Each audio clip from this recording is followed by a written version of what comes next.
All right, let's turn our attention away from the chip space and over to the dental space. Align Technologies out with its latest quarterly results after the close yesterday. Company CEO Joe Hogan joins us now to discuss these results. Joe, nice quarter for you guys, beating, of course, is on the top and bottom line as we see here. And I'd just like to talk through maybe the dynamics that you've seen in your business with everybody stuck at home. And I was chatting with Brian Sozzi before we came on the air. It seems like anything that helps the shoulders and up for all of us is something that consumers are excited about now.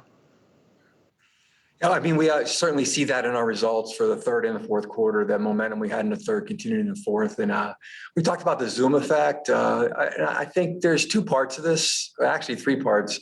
It's a huge underserved marketplace. When you look at digital orthodontics, it's really at its birth period.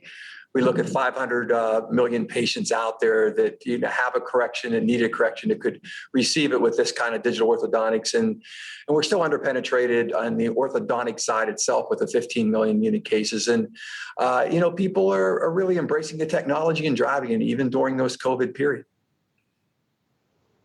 Joe, this quarter in many respects looks like the last quarter. You just reported the third quarter when we talked to you. Can you keep this momentum going this year? Well, we feel good about it. We're not giving guidance right now. We feel good. We talked about our January orders were, very strong too, and continued the momentum that we saw in the fourth quarter. So we're just staying focused on what we can control. We're spending a lot on advertising to make sure we drive the consumer demand. Our digital platform, we keep building out that digital platform. Our virtual care, which allows doctors to digitally interface with their patients and keep them out of the office really as much as possible and be able to update treatment planning. And just the growth of our business globally too has been extremely strong. So we feel good about the momentum. We're still in a very uncertain environment with COVID too. So that's why we're cautious about giving guidance.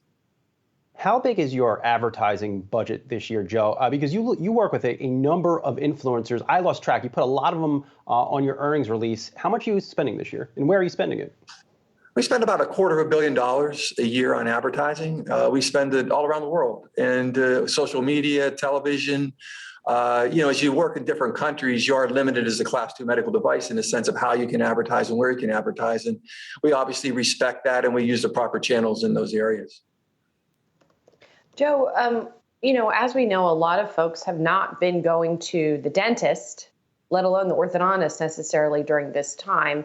And we've seen a lot of dentists have a drop off in business. Are they turning to Invisalign as sort of an alternative source of business at this time? Because there's a lot you can do remotely within medicine. Cleaning someone's teeth is not one of them.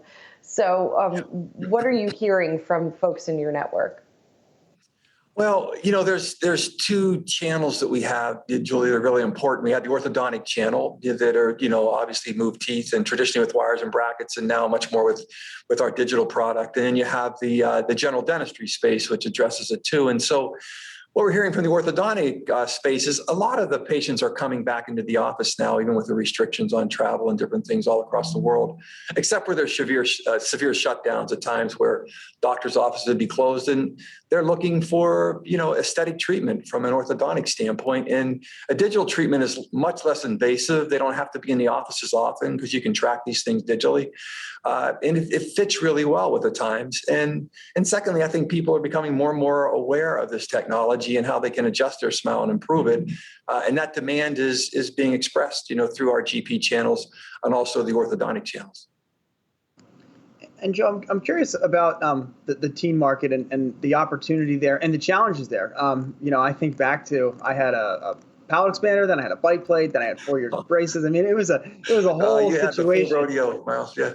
Yeah, exactly. And I'm curious about what how maybe the technology that you're offering in your relationship with orthodontic offices changes the way that doctors are thinking about treating patients and the options that they have for them, other than some of the things that all the wars that we went through, I guess, when we were younger. Myles, that's just to take your example. When you think about dental expansion, how to be your palate expander, we have a product called Invisalign First. And it's for patients that are developing between the ages of 6 and 8 years old. And we get terrific dental expansion with that. And other than that device that they used to crank in your mouth, every day or so to get expansion, is you just change an aligner every day and remove it when you want to eat the food you want to eat, and live the life you want to live. So it's just a much easier way to go about things, a much less invasive way. The aligners themselves, I think everyone knows, is, you wear those. We want you to wear them 18, 20 hours a day, but you take them out to eat, and you can just live the life that you normally do, and the foods that you want. It's a modern digital way to actually do things. And we've been at this 25 years. We have the most sophisticated teeth algorithms in the world. We have a complete digital platform. We start with scanning your teeth. You'll probably remember, Myles, that they probably put what they call goop in your mouth to take an impression. And today you take that impression in about a minute. You take a full scan of your teeth. That's downloaded into algorithms that say how the teeth should move over time. We produce these in the most sophisticated, large 3D manufacturing facilities in the world. And then we track these things, what's called Invisalign Virtual Care. It's a tool that the doctors can use to actually track how the patients are doing, and not have them back in the office every 3 weeks. Often it can be in 8 to 10 weeks before you might have to come back or even be checked, or even longer. Joe, it sure seems like you have a lot of people around the world clamoring for your product. Is it underpriced? Do you have an opportunity this year to raise prices on what you do? I feel we watch our prices. We price based on the difficulty of the case too.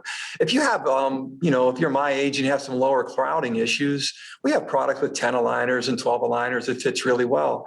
If you have a severe malocclusion, a class 2 of some type, it might take 40 aligners or even 120 over time. We offer that also. So I feel that we have, from a price elasticity standpoint, we match up really well with the severity of the case. All right, Joe Hogan, CEO of Align Technologies. Joe, going through a lot of good memories right now.